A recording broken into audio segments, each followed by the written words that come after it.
Morning students, मैं Rishiraj Yadav team CLC और आप सभी का इस टीम सीएलसी की ओर से ऑनलाइन एंड डिजिटल प्लेटफॉर्म पर वेलकम करता हूं। लास्ट क्लास में हम क्या पढ़ रहे थे, एक बार थोड़ा सा उस पर पॉइंट आउट कर लेते हैं।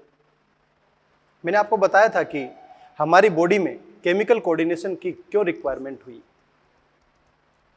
हमारी बॉडी में बहुत सारी सेल्स हैं और सभी सेल्स के पास न्यूरॉन इंटीग्रेटेड फॉर्म में नहीं है, मींस न्यूरॉन की सप्लाई नहीं है। लेकिन सभी सेल को रेगुलेशन की रिक्वायरमेंट जरूरी है। सभी सेल एक रेगुलेटेड फॉर्म में काम करें, यह जरूरी है। तो कैसे पॉसिबल होगा बेटा? यह पॉसिबल कैसे होगा, इसको समझना जरूरी है। न्यूरॉन की सप्लाई भी नहीं है सभी सेल के पास में, तो उसको पॉसिबल कराने के लिए हमारी बॉडी में दूसरा फास्टेस्ट सिस्टम बना, जिसे नाम दिया केमिकल कोऑर्डिनेशन, रासायनिक समन्वय। और कोऑर्डिनेशन का मतलब मैंने बताया था आपको कि बॉडी के डिफरेंट ऑर्गन एक साथ एकीकृत रूप में समन्वय के साथ काम करें। हमारी बॉडी का फास्टेस्ट सिस्टम मैंने आपको बताया न्यूरल सिस्टम है, बट सेकंड फास्टेस्ट सिस्टम कौन सा है? Chemical coordination. फास्टेस्ट सिस्टम इसलिए है कि पॉइंट टू पॉइंट कनेक्टेड है neural system, but chemical coordination जो है ये स्लो और लॉन्ग लास्टिंग है, धीरे और लंबे समय तक चलने वाला है। क्लियर? तो मैंने लास्ट क्लास में आपको यह बताया था, इस डायग्राम से आपको याद आ रहा होगा, ए पोजीशन ये पीनियल ग्लैंड है जिसे बायोलॉजिकल क्लॉक कहा, बी हाइपोथैलेमस है, सी पिट्यूटरी ग्लैंड है, डी थायराइड है, ई थाइमस है, एफ एड्रिनल है, आई पैनक्रियाज है, जी टेस्टिस है और H ovary. Means ovary means अंडाशय, टेस्टिस मीन्स वृषण, पैनक्रियाज मीन्स अग्नाशय, एड्रिनल मीन्स अधिवृक्क, थाइमस, थायराइड इसको अबटू या थायराइड बोलते हैं, पिट्यूटरी जिसे पीयूष ग्रंथि कहा जाता है, पीनियल को पीनियली बोला जाता है और हाइपोथैलेमस को हाइपोथैलेमस कहा जाता है। क्लियर है बेटा जी? ये सब मैंने बातें की थी और इनसे स्रावित होने वाले हार्मोन कौन कौन से, उनकी बातें की थी। और फिर मैंने ये बताया था कि नेक्स्ट क्लास में इन सभी के मैकेनिज्म की, हार्मोन के मैकेनिज्म की और हम केमिकल नेचर की बात करेंगे। मीन्स इनकी रासायनिक प्रवृत्ति कैसी है। तो मैं कह सकता हूं हार्मोन की रासायनिक प्रवृत्ति, chemical nature of hormone. Hormone बेटा जी कैसा हो सकता है? पेप्टाइड, पॉलीपेप्टाइड, प्रोटीन नेचर का हार्मोन हो सकता है। कैसा हो सकता है? स्टेरॉइड हार्मोन हो सकता है। कैसा हो सकता है? आइडोथायरोनिन हो सकता है।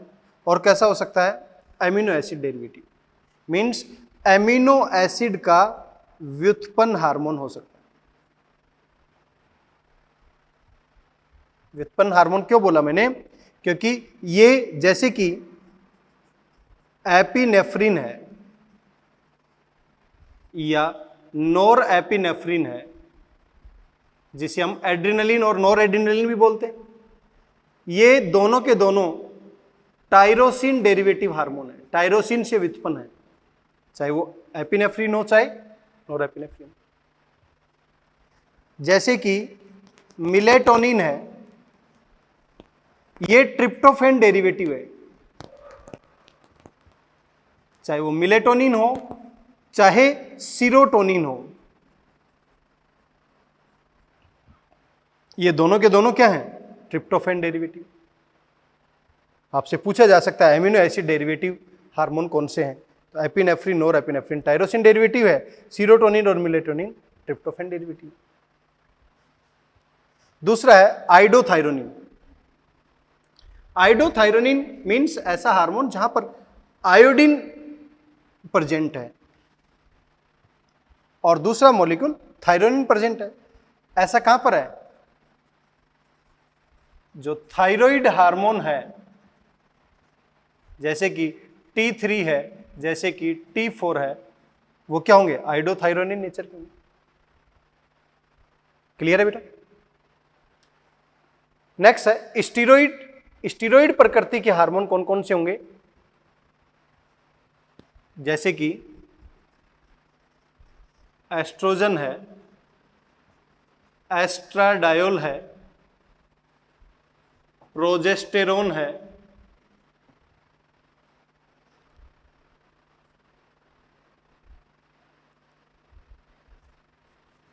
ग्लूकोकोर्टिकोइड्स हैं, मिनरेलोकोर्टिकोइड्स हैं,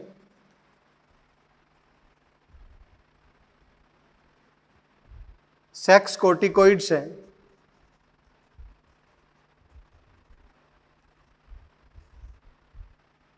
ग्लूकोकोर्टिकोइड में क्या आएगा? जैसे कि एल्डोस्टेरोन। ग्लूकोकोर्टिकोइड में क्या आएगा? जैसे कि कोर्टिसोल। मिनरेलोकोर्टिकोइड में क्या आएगा? जैसे कि एल्डोस्टेरोन। और सेक्स कोर्टिकोइड में क्या आएगा? जैसे कि एस्ट्रोजन है, जैसे कि एंड्रोजन।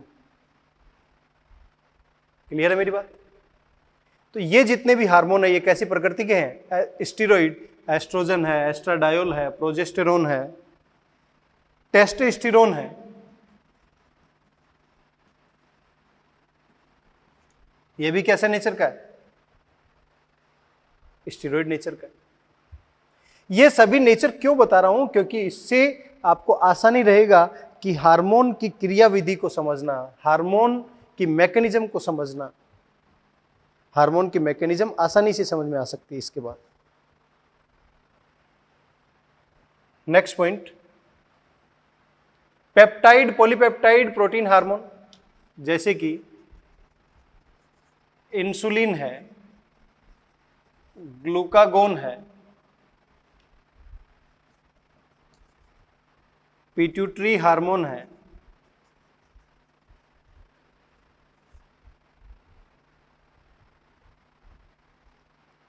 हाइपोथैलेमिक हार्मोन है।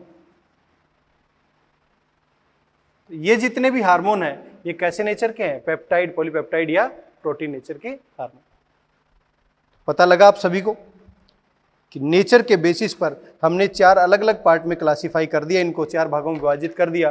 प्रोटीन, पॉलीपेप्टाइड या पेप्टाइड हार्मोन, दूसरा स्टीरॉइड हार्मोन, तीसरा आइडोथायरोनिन हार्मोन और चौथा amino acid derivative hormone. Clear है? याद रहेगा? नेक्स्ट देखिए बेटा, नेक्स्ट है मैकेनिज्म ऑफ हार्मोन, हार्मोन की क्रियाविधि।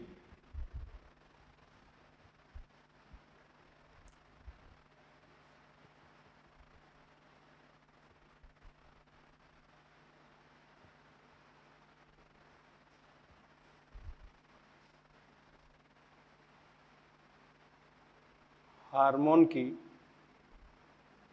क्रियाविधि।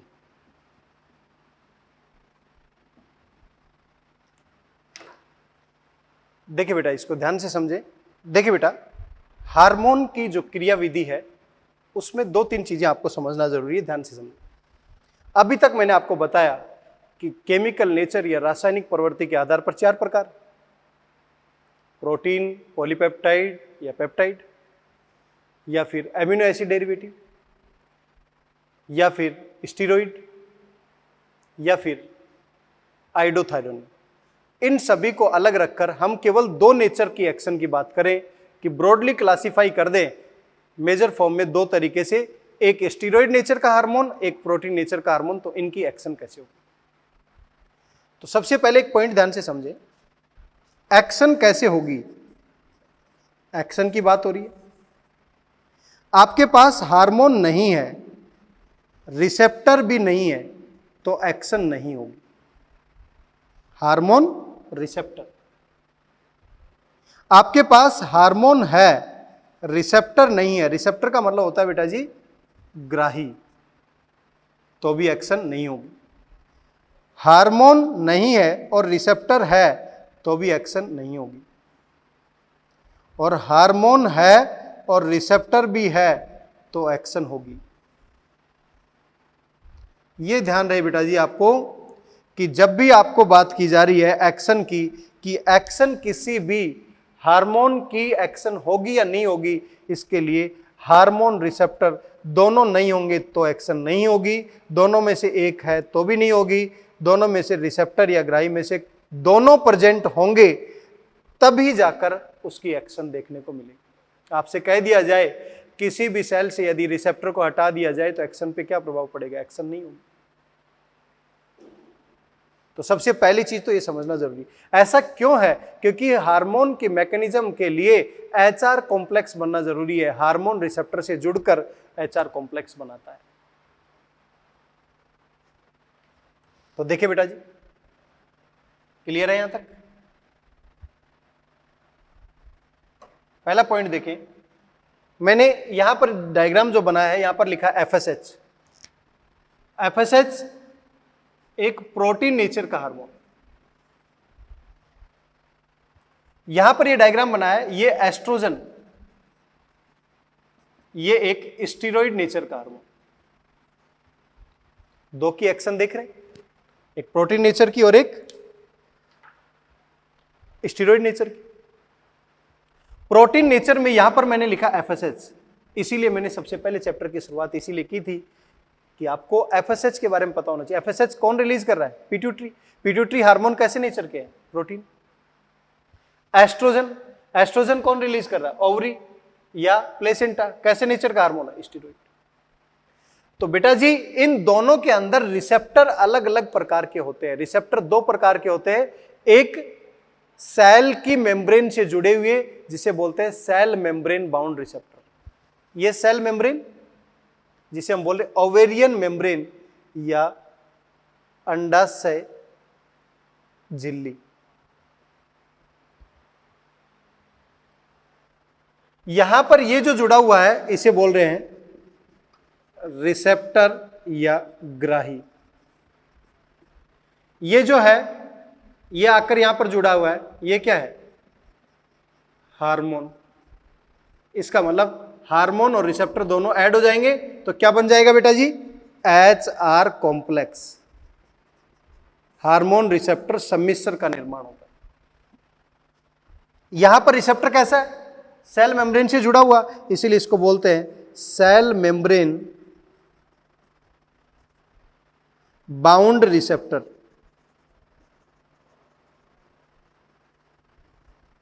सेल मेम्ब्रेन या सेल की जो झिल्ली से बंधित रिसेप्टर, या इसी का नाम है एक्स्ट्रा सेलुलर रिसेप्टर। बेटा जी एक्स्ट्रा सेलुलर का मतलब ये ना समझे सेल के बाहर है, इस सेल की मेम्ब्रेन से जुड़ा हुआ। तो जैसे ही ये एफएसएच आया, एफएसएच मतलब हार्मोन, हार्मोन को बोलते हैं फर्स्ट मैसेंजर, पहला मैसेज लेके आए, ये रिसेप्टर से जुड़ा एचआर कॉम्प्लेक्स बन गया। अब ये डायरेक्ट सेल के अंदर नहीं जा सकता। मान लो मेरे पास कोई मैसेज लेके आए, या तो वो मैसेज गेटकीपर को दे दिया जाए, गेटकीपर मेरे पास ले आएगा, या वो व्यक्ति डायरेक्टली मेरे को आकर मैसेज दे दे। दो तरीके तो हुए। तो ये मैसेज ऐसा है कि ये फर्स्ट मैसेंजर मैसेज लेके आएगा, ये इसके गेट के ऊपर, सेल के मेम्ब्रेन के ऊपर अपना मैसेज दे दिया, तो एचआर कॉम्प्लेक्स, ये रिसेप्टर क्या करेगा, फर्स्ट रेस्पॉन्स जनरेट कर देता है इसके साइटोप्लाज्म में, कोशिका द्रव में। और क्या करता है, यहां से मैसेज अंदर कैसे पहुंचे, तो ये द्वितीयक मैसेंजर को एक्टिवेट कर देता है। मीन्स हार्मोन ने अपना मैसेज रिसेप्टर को दे दिया, इसने फर्स्ट रेस्पॉन्स जनरेट किया, generation of secondary messenger, cyclic AMP हो सकता है, कैल्शियम हो सकता है, साइक्लिक जीएमपी हो सकता है, इनोसिटोल फॉस्फेट 3 हो सकता है, या डाई एसाइल ग्लिसरॉल हो सकता है। ये सभी द्वितीयक मैसेंजर हैं, द्वितीयक संदेशवाहक हैं जो मैसेज को लेकर जाएंगे। तो प्रोटीनियस हार्मोन ने मैसेज मेम्ब्रेन बाउंड या एक्स्ट्रा सेलुलर रिसेप्टर को दिया, इसने फर्स्ट रेस्पॉन्स जनरेट किया। ये क्या करेगा? द्वितीयक मैसेंजर, द्वितीयक संदेशवाहक, ये अब बायोकेमिकल रेस्पॉन्स, जैव रासायनिक प्रतिक्रिया देते हैं। जैव रासायनिक प्रतिक्रिया, क्योंकि जो मैसेज आया था एफएसएच, फॉलिकल स्टिमुलाइजिंग हार्मोन, ये क्या करेगा? अब physiological response, for example ovarian growth, means उस अंडाशय की वृद्धि के लिए जिम्मेदार होगा।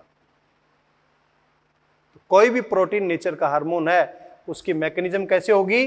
वो हमेशा मेम्ब्रेन बाउंड रिसेप्टर से जुड़कर अपना रेस्पॉन्स फर्स्ट देता है, सेकेंडरी मैसेंजर को एक्टिवेट करेगा और फिर बायोकेमिकल और फिजियोलॉजिकल रेस्पॉन्स बने। जबकि स्टीरॉइड नेचर का हार्मोन जो है वो सेल मेम्ब्रेन बाउंड पर नहीं जुड़ रहा, यहां पर न्यूक्लियस के अंदर या साइटोप्लाज्म में रिसेप्टर हो सकते हैं, ज्यादातर न्यूक्लियस के अंदर होते हैं, इनको बोलते हैं इंट्रासेलुलर रिसेप्टर। आपसे कहा जाए एक्स्ट्रा सेलुलर या मेम्ब्रेन बाउंड कहां पर पाए जाते हैं? प्रोटीन नेचर के हार्मोन। इंट्रासेलुलर रिसेप्टर कहां पर पाए जाते हैं? Steroid mechanism. एस्ट्रोजन है, कहां पर जुड़ा? यूटेराइन सेल मेम्ब्रेन, मींस ये गर्भाशय की झिल्ली, उससे जैसे एस्ट्रोजन जुड़ेगा, क्या एस्ट्रोजन यहां पर बाइंड किया? यहां पर रिसेप्टर है? नहीं है, तो ये एस्ट्रोजन डायरेक्टली सेल के अंदर चला गया और न्यूक्लियस के पास जो रिसेप्टर है वहां जाकर ये एचआर कॉम्प्लेक्स बना लेगा, और एचआर कॉम्प्लेक्स बनते ही इसके जीनोम को एक्टिवेट कर दिया। जीनोम मीन डीएनए, डीएनए से क्या बना? एमआरएनए, ट्रांसक्रिप्शन, एमआरएनए से प्रोटीन, ट्रांसलेशन। जैसे प्रोटीन बनेगा तो फिजियोलॉजिकल रेस्पॉन्स जनरेट हो गया, टिश्यू ग्रोथ एंड डिफरेंशिएशन। इसका मतलब उत्तक की वृद्धि और विभेदीकरण शुरू हो गया है। कौन से उत्तक की? यूटेराइन, यूट्रस का, जो गर्भाशय की दीवार है उस दीवार में टिश्यू ग्रोथ और डिफरेंशिएशन स्टार्ट हो गया। तो बेटा याद रहे, दो तरीके का नेचर है। प्रोटीन नेचर का हार्मोन इस तरीके से मैकेनिज्म को शो करेगा, जबकि स्टीरॉइड नेचर का हार्मोन इस तरीके से शो करेगा। क्लियर है सभी को? रिसेप्टर दो प्रकार के होते हैं, वो पता लग गया, एक्स्ट्रा सेलुलर या मेम्ब्रेन बाउंड, और दूसरा इंट्रासेलुलर। ठीक है बेटा जी, क्लियर है यहां तक? आगे देखते हैं।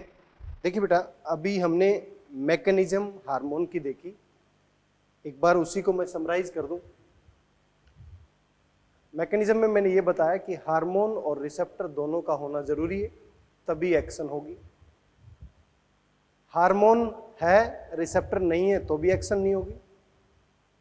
हार्मोन है और रिसेप्टर नहीं है तो एक्शन नहीं होगी, और हार्मोन नहीं है और रिसेप्टर है तो भी एक्शन नहीं होगी, और दोनों नहीं है तो भी एक्शन नहीं होगी। हार्मोन और रिसेप्टर दोनों होंगे तब एक्शन होगी। It means hormone receptor complex बनना जरूरी है।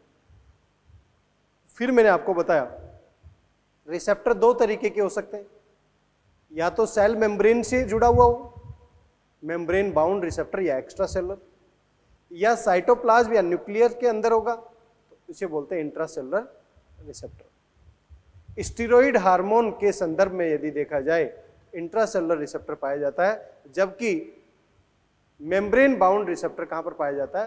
प्रोटीन नेचर के जो भी हार्मोन है उनमें। क्लियर है मेरी बात बेटा? क्लियर है यहां तक सभी को? नेक्स्ट पॉइंट देखते हैं। नेक्स्ट पॉइंट है कि हमें यह भी पता होना चाहिए कि रियली में हार्मोन क्या है। हमें यह भी पता होना चाहिए कि ग्लैंड्स जो हार्मोन को रिलीज कर रही हैं वो कैसी कैसी हो सकती हैं।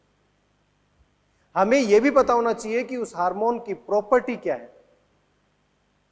क्योंकि हमने केमिकल नेचर तो देख लिया। केमिकल नेचर कैसा था? आइडोथायरोनिन हो सकता है, एमिनो एसिड डेरिवेटिव हो सकता है, स्टीरॉइड हो सकता है, प्रोटीन, पॉलीपेप्टाइड या पेप्टाइड नेचर का हो सकता है। लेकिन उसकी प्रॉपर्टी नहीं देखी, हमें प्रॉपर्टी भी पता होनी चाहिए। इसके अलावा हम ये भी देखेंगे कि हार्मोन जो है, इस हार्मोन का मीनिंग क्या है। क्लियर है बेटा? देखिए ध्यान से समझिए, पहला पॉइंट समझिए यहां से। हार्मोन का मीनिंग है to excite. Hormone means to excite. और ये हार्मोन जो वर्ड है, ये वर्ड हार्मोन, ये जो हार्मोन वर्ड है, ये किसने दिया? स्टार्लिंग के द्वारा दिया। मैंने ये भी अभी बताया आपको, first hormone to be discovered, Bayliss और स्टार्लिंग ने जो सबसे पहला हार्मोन डिस्कवर्ड किया था, वो कौन सा है? सिक्रेटिन। क्लियर बेटा? दूसरा, first hormone to be isolated, Banting नाम के व्यक्ति ने सबसे पहले आइसोलेट किया था, कौन सा है? इंसुलिन। क्लियर है बेटा? पहला हार्मोन जो डिस्कवर्ड किया गया, सबसे पहला हार्मोन जो खोजा गया, वो है सिक्रेटिन। बेलिस और स्टार्लिंग इसी से जुड़े हुए साइंटिस्ट हैं। फर्स्ट हार्मोन जो आइसोलेट किया गया, जो अलग किया गया, वो है इंसुलिन, जो बेंटिंग इससे रिलेटेड साइंटिस्ट है। क्लियर है बेटा जी मेरी बात? नेक्स्ट पॉइंट देख रहे हैं कि इस हार्मोन की प्रॉपर्टीज क्या है, क्या क्या प्रॉपर्टीज होंगी। केमिकल नेचर मैंने बता दिया है, प्रॉपर्टी क्या क्या होंगी। ये हार्मोन बायोजेनिक होता है। बायोजेनिक का मतलब डिफरेंट ग्लैंड हो सकती है, अलग अलग नेचर की, उन ग्लैंड से सीक्रेट होने वाला हार्मोन। रिलीज्ड इन ब्लड, कहां पर रिलीज होगा? ब्लड के अंदर रिलीज होगा, एक्सेप्ट फ्यू वन, कुछ को छोड़कर। हार्मोन बायोजेनिक होता है, हार्मोन ब्लड में रिलीज किया जाएगा कुछ को छोड़कर। इसका मॉलिक्यूलर वेट, जिसको अणुभार बोलते हैं, मॉलिक्यूलर वेट, वो लो है। Required in very very small amount, बहुत कम मात्रा में चाहिए बेटा जी। इफेक्ट दोनों तरीके के हैं। एक्साइटेटरी भी, सामने वाले को एक्साइट भी कर सकता है, उत्तेजित भी कर सकता है। इनिबिटरी, सामने वाले को इनिबिट भी कर सकता है, संदमित भी कर सकता है। एक एक्साइट करना और एक को रोकना। कुछ हार्मोन है जिनकी क्विक एक्शन है, कुछ हार्मोन है जिनकी स्लो एक्शन है। Quick action for example adrenaline, slow action for example oestrogen. दोबारा देखिए बेटा, यहां से हार्मोन जो वर्ड है वो स्टार्लिंग ने दिया था, और इस हार्मोन का मतलब है टू एक्साइट। फर्स्ट हार्मोन जो डिस्कवर्ड किया गया, खोजा गया, पहला हार्मोन कौन सा है? सिक्रेटिन। इससे रिलेटेड साइंटिस्ट है Bayliss and Starling. First hormone to be isolated, जो आइसोलेट किया गया, अलग किया गया, वो है इंसुलिन। इससे रिलेटेड साइंटिस्ट है बेंटिंग। प्रॉपर्टीज में हार्मोन बायोजेनिक होना चाहिए, ब्लड में रिलीज होना चाहिए, मॉलिक्यूलर वेट उसका कम होना चाहिए, स्मॉल अमाउंट में, बहुत कम अमाउंट में रिक्वायर्ड होता है। इफेक्ट एक्साइटेटरी और इनिबिटरी दोनों तरीके का हो सकता है। और एड्रेनलिन और एस्ट्रोजन जैसे कि कुछ हार्मोन ऐसे हैं जो क्विक रिएक्शन देते हैं, कुछ हार्मोन ऐसे हैं जो स्लो रिएक्शन देते हैं। इसका मतलब कुछ की रिएक्शन बहुत तेजी से होती है और कुछ की धीरे धीरे होती है। क्लियर है बेटा? यहां तक क्लियर है सभी को?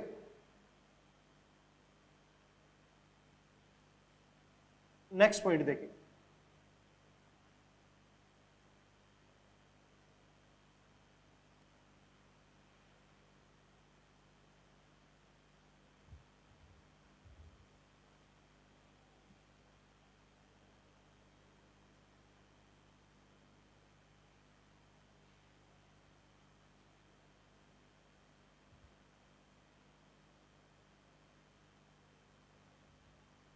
नेक्स्ट पॉइंट है टाइप्स ऑफ ग्लैंड, ग्लैंड के प्रकार।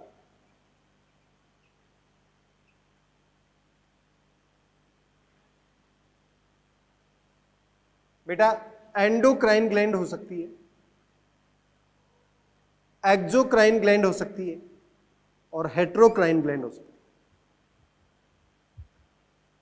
है। एंडोक्राइन, एक्सोक्राइन और हेट्रोक्राइन। इन ग्लैंड को समझने से पहले हमें यह पता होना चाहिए कि हार्मोन रियली में क्या है। हार्मोन की मैंने डेफिनेशन यहां पर लिखी है। Hormone are non nutrient chemical. Hormone क्या है? नॉन न्यूट्रिएंट केमिकल है which act as intercellular messenger, जो सेल के बीच में मैसेंजर का काम करता है, संदेशवाहक का काम करता है। हार्मोन आर नॉन न्यूट्रिएंट, इसका मतलब न्यूट्रिएंट नहीं है, मींस पोषक चीज नहीं है जिसको डाइजेस्ट किया जा सके। तो hormones are non nutrient chemical which act as intercellular messenger but produced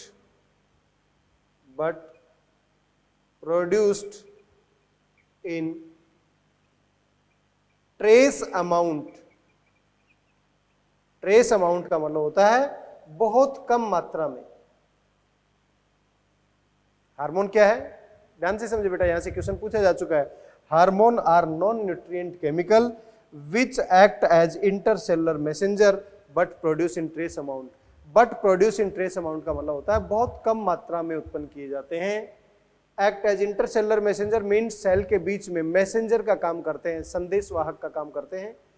and non nutrient chemical का मतलब न्यूट्रिएंट नहीं है, नॉन न्यूट्रिएंट है, इसका मतलब उसका डाइजेशन या इजी वे से न्यूट्रिएंट मॉलिक्यूल की तरह उसको यूज भी नहीं किया जा सकता। तो hormone are non nutrient chemical which act as intercellular messenger but produce in trace amount. हमारी बॉडी के अंदर हार्मोन जो है वो एक्युमुलेट होने की जरूरत नहीं है, इकट्ठे होने की जरूरत नहीं है। जब जरूरत पड़ेगी तभी बनेंगे और यूटिलाइज होंगे। लेकिन एकमात्र ऐसी ग्लैंड है थायराइड जो हार्मोन को स्टोर करके रखती है। क्लियर है मेरी बात? हार्मोन को स्टोर करने वाली ग्लैंड कौन सी है? थायराइड। अब हम बात करते हैं डिफरेंट ग्लैंड कौन कौन सी हैं।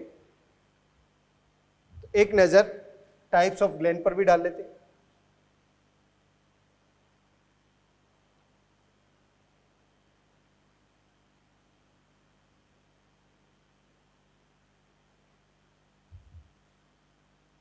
एंडोक्राइन ग्लैंड, एक्सोक्राइन ग्लैंड और हेट्रोक्राइन। एंडोक्राइन ग्लैंड का मतलब है इनके पास डक्ट नहीं है, डक्टलेस मींस ये नलिकाएं नहीं होती, यहां पर डक्ट नहीं होती। यहां पर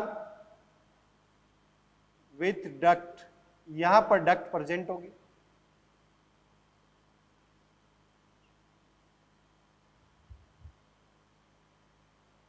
हेटेरोक्राइन ग्लैंड ये ऐसी ग्लैंड है जिसके कुछ पार्ट के पास डक्ट होंगी, कुछ पार्ट के पास डक्ट नहीं होंगी। तो कह सकता हूं एंडोक्राइन ग्लैंड्स ऐसी ग्लैंड्स हैं जिनके पास डक्ट अब्सेंट होती है, एक्सोक्राइन ग्लैंड जिनके पास डक्ट प्रेजेंट होती है, हेटेरोक्राइन ग्लैंड जिनके पास डक्ट है भी और नहीं भी। कुछ पार्ट के पास डक्ट होगी, कुछ पार्ट के पास नहीं होगी। एग्जाम्पल मैं कह सकता हूं थायराइड ग्लैंड, पिट्यूटरी ग्लैंड, ये किसके एग्जाम्पल है? एंडोक्राइन। एक्सोक्राइन ग्लैंड आप एक पढ़ चुके हैं पहले ही, सलाइवरी ग्लैंड,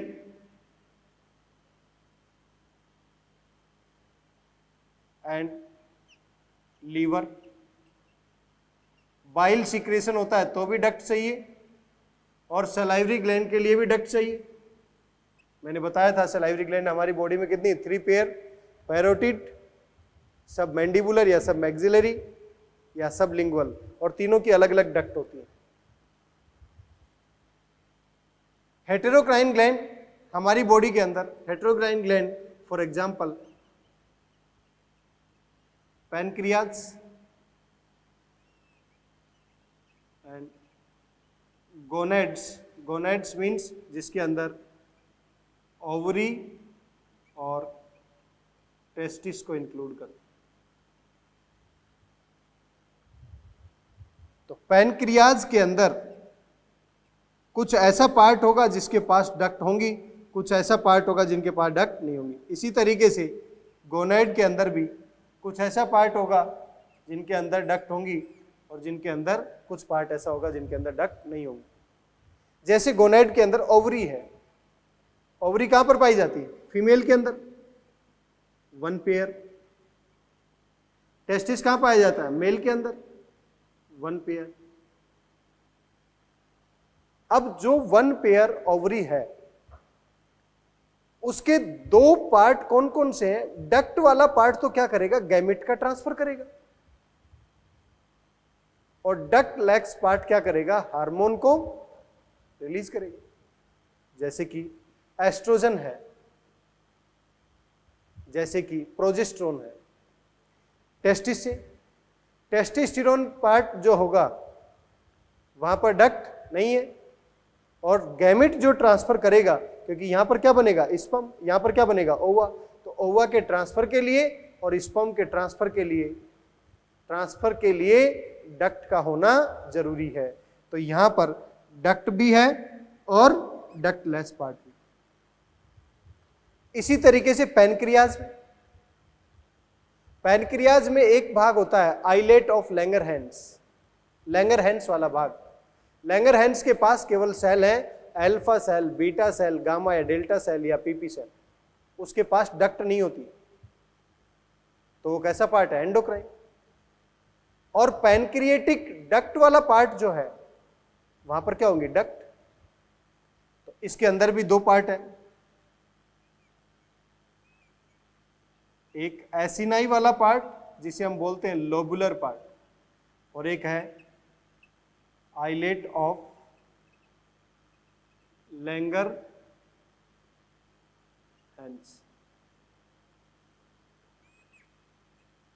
क्लियर? तो आइलेट ऑफ लैंगरहैंस के पास यहां पर डक्ट नहीं है, और एसिनाई या लोबुलर पार्ट में डक्ट प्रेजेंट होता है। क्लियर है बेटा? दोबारा देखें, एंडोक्राइन ग्लैंड ऐसी ग्लैंड जिनके पास डक्ट नहीं होगी, for example thyroid and pituitary. Exocrine gland ऐसी ग्लैंड जिनके पास डक्ट प्रेजेंट होंगी, जैसे कि सलाइवरी ग्लैंड है और लीवर है। हेट्रोक्राइन ग्लैंड, इन्हीं को बेटा मिक्स्ड ग्लैंड के नाम से भी जानते हैं, जहां पर डक्ट प्रेजेंट होती भी है और डक्ट कुछ भाग में डक्ट एब्सेंट होती है। फॉर एग्जांपल, इसके एग्जांपल है पैनक्रियाज है और गोनेड्स है, और एक्सोक्राइन का एग्जांपल है सलाइवरी ग्लैंड और लीवर, और एंडोक्राइन का एग्जांपल है थायराइड एंड पिट्यूटरी। क्लियर है मेरी बात? अभी तक जो मैंने बताया, मैंने आपको बताया हार्मोन वर्ड का मीनिंग क्या है, हार्मोन वर्ड किसने दिया, हार्मोन की प्रॉपर्टीज क्या क्या होती हैं उनके बारे में बताया, इसके अलावा हार्मोन की डेफिनेशन के बारे में बताया, इसके अलावा डिफरेंट टाइप की ग्लैंड्स कौन कौन सी हैं उनके बारे में मैंने आपको बताया, और उसके एग्जाम्पल मैंने बताया। क्लियर है बेटा? यहां तक आगे चले? ठीक है। अब हम क्या करेंगे, एक एक ग्लैंड के फंक्शंस, एक एक ग्लैंड के कौन कौन से हार्मोन रिलीज हो रहे हैं उनके बारे में और उनकी स्ट्रक्चर के बारे में जानकारी लेंगे। क्लियर? तो नेक्स्ट पॉइंट देखिए बेटा, नेक्स्ट पॉइंट देखिए। सबसे पहले हम बात कर रहे हैं हाइपोथैलेमस की। अब आपको यह भी पता होना चाहिए हाइपोथैलेमस क्या है। हम ऑलरेडी इसकी बात कर चुके हैं। हाइपोथैलेमस किसका पार्ट है? ब्रेन का। कुछ पॉइंट पहले हाइपोथैलेमस के बारे में, ब्रेन का, और ब्रेन में कौन सा? फोरब्रेन का पार्ट है। कौन से रीजन में? डायनसिफेलोन।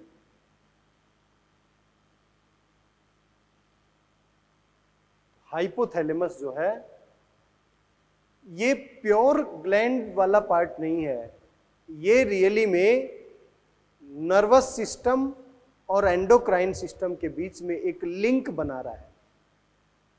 मैं कह सकता हूं ये क्या जनरेट कर रहा है, लिंक बिटवीन किस किस के बीच में, nervous system and endocrine system.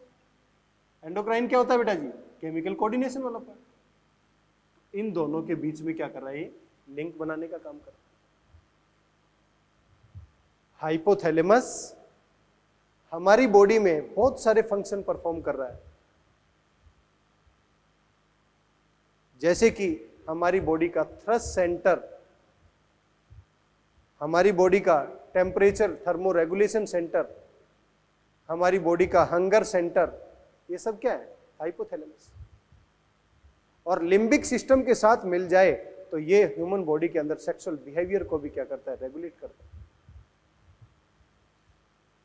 तो हाइपोथैलेमस फोरब्रेन का डायनसिफ्लोन वाला भाग है, और ये नर्वस सिस्टम और एंडोक्राइन सिस्टम के बीच में क्या कर रहा है, लिंक बना रहा है। और इसके अंदर जो बाहर की तरफ ग्रे मैटर होता है, ग्रे मैटर, उस मैटर के अंदर सेल्स होती हैं, और ये जो सेल्स हैं ये जो हार्मोन रिलीज करती हैं उसे बोलते हैं न्यूरो हार्मोन।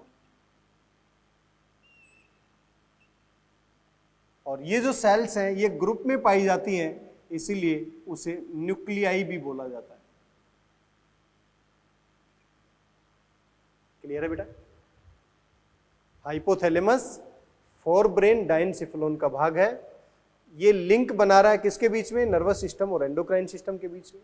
और इसके अंदर जो ग्रे मैटर है, उस ग्रे मैटर में ग्रुप ऑफ सेल्स या कोशिकाओं का समूह पाया जाता है, जिन्हें न्यूक्लियाई बोल रहे हैं। वो क्या रिलीज कर रहे हैं, न्यूरो हार्मोन। जो केमिकल रिलीज करेंगे उन्हें क्या बोल रहे हैं, न्यूरो हार्मोन, क्योंकि नर्वस सिस्टम का पार्ट है। क्लियर बेटा जी? यहां पे क्या करेगा हाइपोथैलेमस, ये भी देख लेते हैं।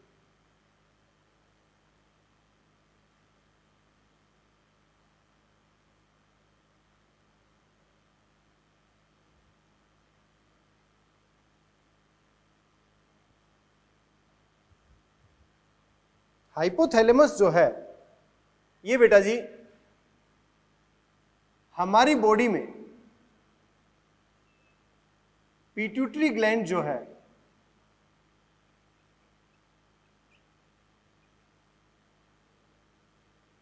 इसको कंट्रोल करता है। अब आपको यह भी पता होगा हमारी बॉडी में पिट्यूटरी ग्लैंड को मास्टर ग्लैंड कहा जाता है, और वो मास्टर ग्लैंड को भी कौन कंट्रोल कर रहा है, हाइपोथैलेमस। तो ये मास्टर ग्लैंड से भी ऊपर है, मास्टर ऑफ मास्टर या हेड मास्टर या बॉडी ऑफ ऑर्केस्ट्रा। तो ये हाइपोथैलेमस पिट्यूटरी ग्लैंड को कंट्रोल करता है। कैसे कंट्रोल करेगा? दो तरीके का नेचर है हाइपोथैलेमस, मैंने आपको बताया था, या तो रिलीजिंग या इनहिबिटिंग। तो मैं कह सकता हूं रिलीजिंग का मतलब RF रिलीजिंग फैक्टर रिलीज करेगा, या ये इनहिबिटिंग फैक्टर रिलीज करेगा, जिससे नेक्स्ट ग्लैंड जो है उसको क्या कर रहा है, ये कंट्रोल करेगा, नियंत्रित करके रखेगा। क्लियर है बेटा? अब देखें कौन कौन से हार्मोन जो है हाइपोथैलेमस के द्वारा स्रावित होंगे, कौन कौन से ऐसे रिलीज होंगे, उनकी बात कर लेते हैं। TSHRF, और इसी का नाम है TRF। ACTHRF, GHRF, या इसी का नाम है STHRF। सोमेटोस्टेटिन, GNTHRH, इसकी दो कैटेगरी है, FSHRF, LHRF और ICSHRF। ये दोनों कैटेगरी, यदि LHRF की बात की जाए तो ये फीमेल में बात की जाएगी, ICSHRF की बात की जाएगी तो ये मेल में की जाएगी। PRF, PIF, MRF और MIF। ध्यान रखें बेटा जी, ये सभी 1, 2, 3, 4, 5, 6, 7, 8, 9। तो यहां पर जितनी मैं बात कर रहा हूं, कितने हार्मोन की बात करूंगा? 9 hormones.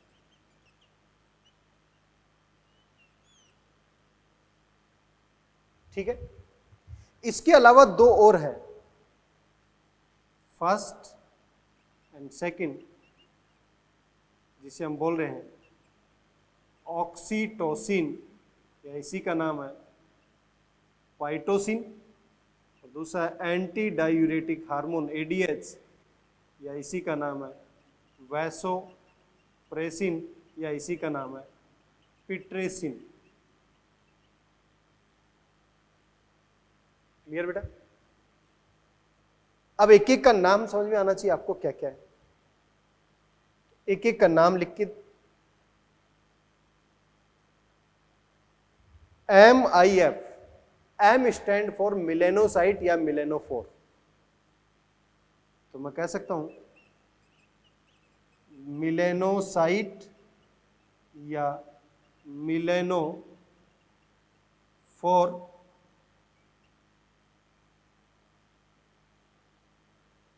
Inhibiting factor. Melanocyte inhibiting factor, ये मिलेनोसाइट्स जो हैं उनको इनहिबिट करने का काम करेगा। नेक्स्ट, MRF, मिलेनोसाइट या melanophore releasing factor, melanocyte releasing factor. Clear है बेटा? नेक्स्ट पॉइंट, ये मिलेनोसाइट को क्या करेगा? रिलीज करवाएगा। PRF और PIF, PIF का मतलब है प्रोलैक्टिन इनहिबिटिंग फैक्टर। प्रोलैक्टिन को क्या करेगा? ये इनहिबिट करने का काम करेगा, संदमित करने का काम करेगा।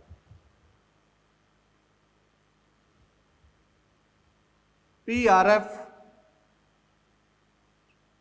प्रोलैक्टिन रिलीजिंग फैक्टर, ये प्रोलैक्टिन को रिलीज करवाने का काम करेगा।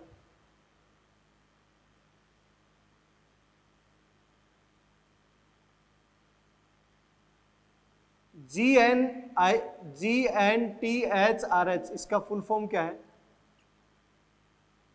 गोनेडोट्रोफिक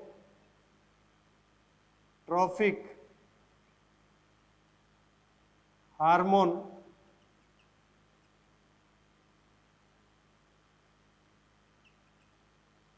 रिलीजिंग हार्मोन, या GNTHRH, या इसी को बोलते हैं RF, मीन्स और releasing factor.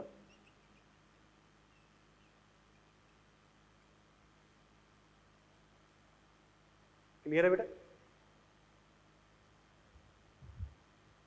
Gonadotropic GNTH hormone releasing hormone या रिलीजिंग फैक्टर। इसकी दो कैटेगरी है, FSH RF।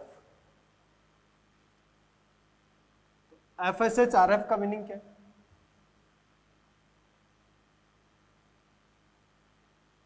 FSH का मतलब होता है follicle stimulating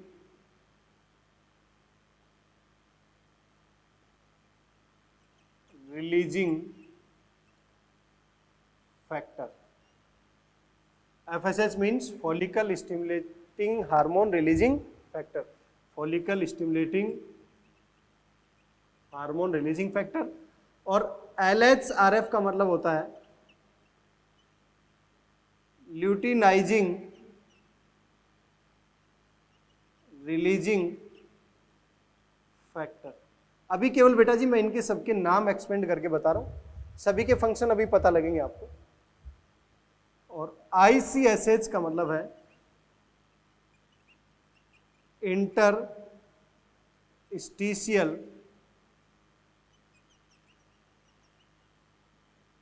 hormone releasing factor. और इंटरस्टिशियल सेल का ही दूसरा नाम है लीडिंग सेल्स। तो ये दो कैटेगरी में है, ल्यूटिनाइजिंग रिलीजिंग फैक्टर ये फीमेल के केस में, और इंटरस्टिशियल हार्मोन रिलीजिंग फैक्टर ये क्या है, मेल के केस में। तो ये फीमेल के केस में, और ये दोनों एक ही है लेकिन दोनों का नाम अलग अलग दिया गया। क्लियर?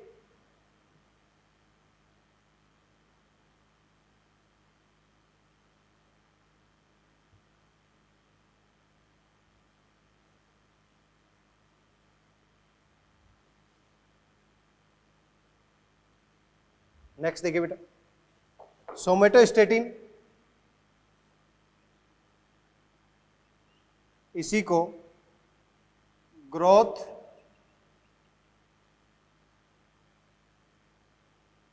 इनहिबिटिंग फैक्टर भी कहा जाता है। ये GHRH क्या है? ग्रोथ हार्मोन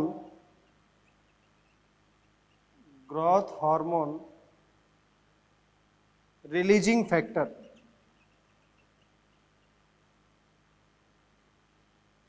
और STH का मतलब होता है somatotropic hormone releasing factor. Growth का ही दूसरा नाम क्या है? Somatotropic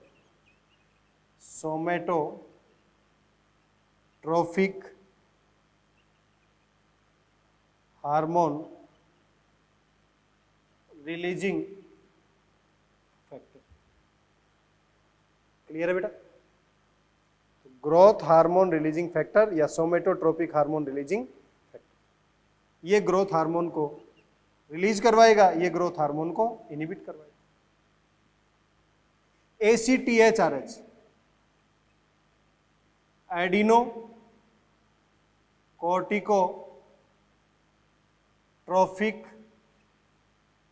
hormone releasing factor. Adrenocorticotropic hormone releasing factor. और ये क्या है? TRH थायरोट्रोपिक रिलीजिंग फैक्टर या thyro stimulating hormone releasing factor. Thyro stimulating hormone releasing factor.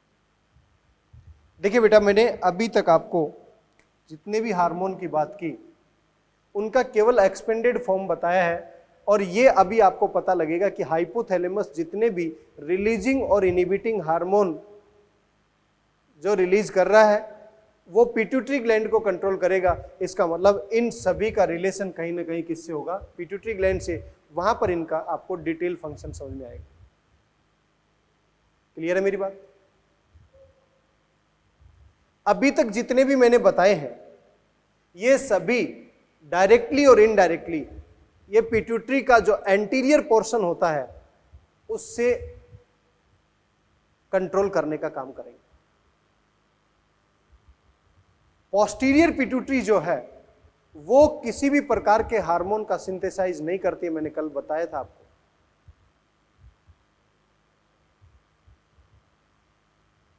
Posterior pituitary केवल हार्मोन को स्टोर कर सकती है जो हाइपोथैलेमस ने बनाए हैं, और वो कौन कौन से हैं? Oxytocin and vasopressin.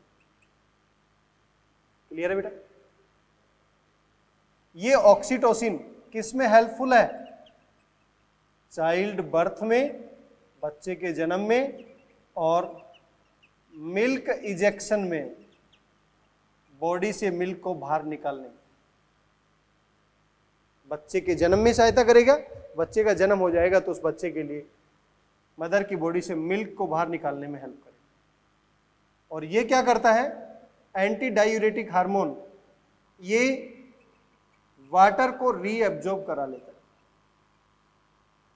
वाटर को पुनः निकाल लेता है। कहां से, डीसीटी पार्ट से, डिस्टल कोनोलेटेड ट्यूब्यूल, डीसीटी पार्ट से और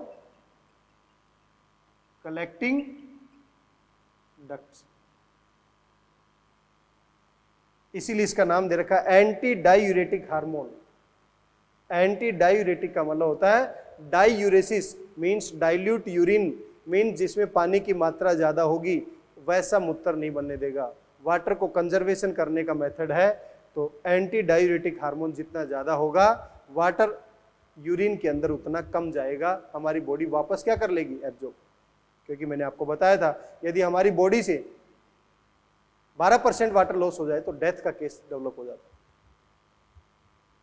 तो डीसीटी और कलेक्टिंग डक्ट वाले भाग से क्या कर लेगा, वाटर रीअब्जॉर्ब। और दूसरा वर्ड भी दे रखा, वैसोप्रेसिन। वैसोप्रेसिन का मतलब होता है ब्लड वेसल को प्रेस कर देता है। ब्लड वेसल को प्रेस करेगा तो ब्लड वेसल का डायमीटर क्या हो जाएगा, कम, तो उससे बीपी, ब्लड प्रेशर क्या हो जाएगा, ज्यादा।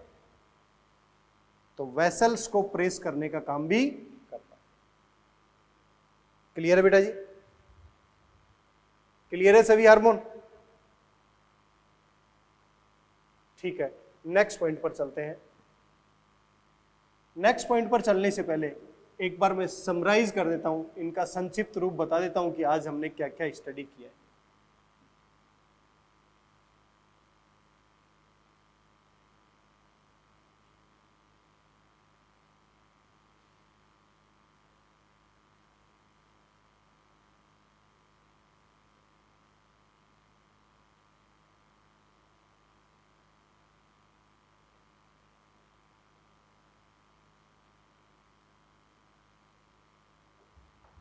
देखिए बेटा, सबसे पहले मैंने आज आपको ये बताया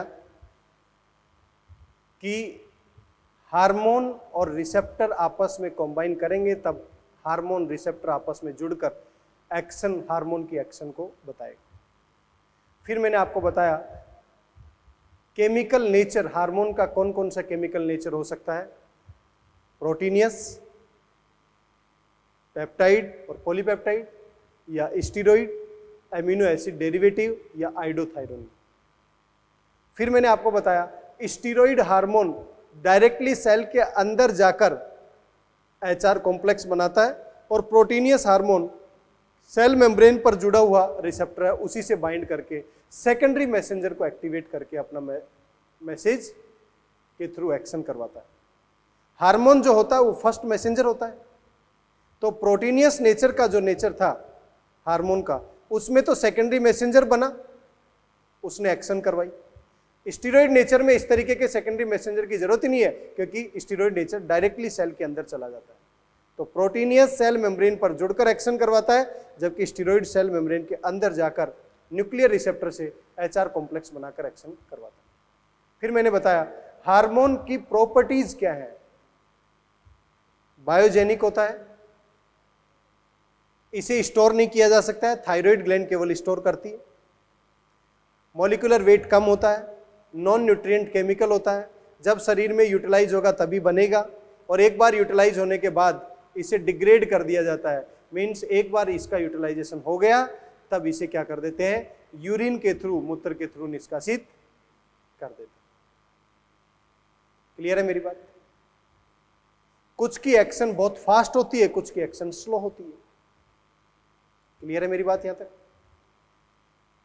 फिर मैंने आपको यह बताया कि हमारी बॉडी के अंदर डिफरेंट ग्लैंड्स जो हैं वो कैसे कैसे हो सकती है, एंडोक्राइन ग्लैंड, एक्सोक्राइन ग्लैंड और मिक्स्ड या हेट्रोक्राइन ग्लैंड।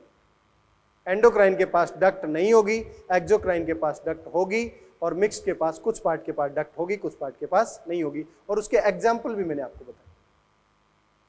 फिर मैंने आपको बताया हाइपोथैलेमस से जो हार्मोन रिलीज होंगे, तो पहले हमें यह पता होना चाहिए हाइपोथैलेमस क्या है। हमारी बॉडी का थ्रस्ट सेंटर प्यास से रिलेटेड, हंगर सेंटर भूख से रिलेटेड, हमारी बॉडी का thermo regulatory centre temperature regulation से रिलेटेड, और हमारी बॉडी में न्यूरो हार्मोन सिक्रेट करने वाला सेंटर, मीन्स ये हार्मोन रिलीज करेगा, इसके अंदर न्यूरो सिक्रेटरी सेल्स होती है जो न्यूरो हार्मोन रिलीज करेंगी। किस तरीके के हार्मोन रिलीज करता है, या तो रिलीजिंग फैक्टर या इनहिबिटिंग फैक्टर।